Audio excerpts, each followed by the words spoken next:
ओम शांति। आज 15 सितंबर 2025 है और आज बाबा ने हमें मुरली के अंदर कर्म और विकर्म और अकर्म की गति बताई है कि जब आत्मा और शरीर दोनों पवित्र हैं तो अकर्म होते हैं, और जब आत्मा पतित बनती है, शरीर भी पतित बन जाता है, तब विकर्म होते हैं। और विकर्म ही कट का कारण बनते हैं जो आत्मा पे चढ़ती है। और योग वो विधि है जिससे हम अपनी कट उतार सकते हैं। तो ऐसे ही अपनी पूरी कट उतारने के लिए, पवित्र बनने के लिए योग हमें कैसे लगाना है, क्या उसका महत्व है, क्या उसकी विधि है, आइए जानते हैं आज के बाबा के अव्यक्त इशारों से। आप बच्चों के पास पवित्रता की जो महान शक्ति है, वह श्रेष्ठ शक्ति ही अग्नि का काम करती है, जो सेकंड में विश्व के किचड़े को भस्म कर सकती है।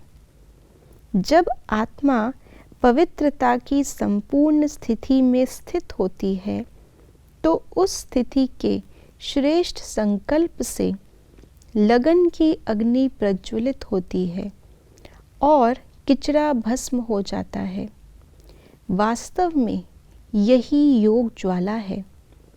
अभी आप बच्चे अपनी इस श्रेष्ठ शक्ति को कार्य में लगाओ। आज बाबा ने योग को एक नया नाम दिया। कई बार बाबा कहते हैं योग अर्थात शांति की शक्ति, लेकिन आज बाबा ने कहा योग अर्थात पवित्रता की शक्ति। ये बहुत गहरी बात है।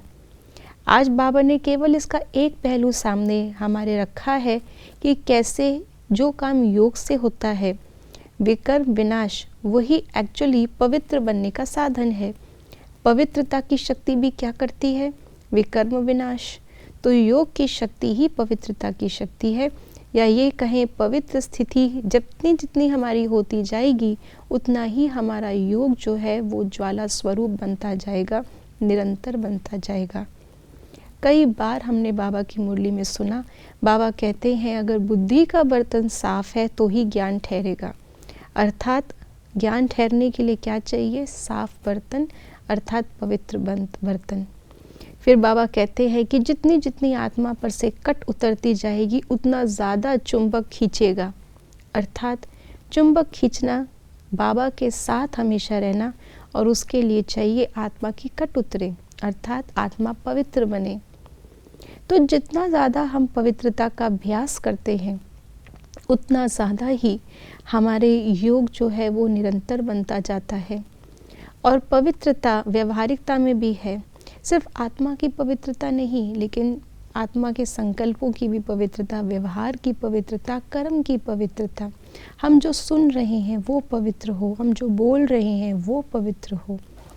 दुनिया के अंदर अपवित्रता देखने में भी आती है, सुनाई भी देती है, दिखाई भी देती है दूसरों के कर्मों के द्वारा, हम पर उसका प्रभाव भी पड़ सकता है।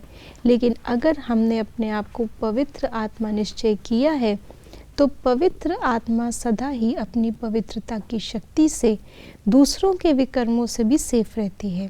ना तो वो खुद विकर्म करती है और ना दूसरों के विकर्मों का उसके ऊपर प्रभाव पड़ता है। तो ये शक्ति बाबा हमें यूज़ करने के लिए कह रहे हैं। जब अपने प्रति करेंगे तो धीरे धीरे उसके बाद उसके वाइब्रेशन, उसके प्रकंपन सारे विश्व में फैलेंगे।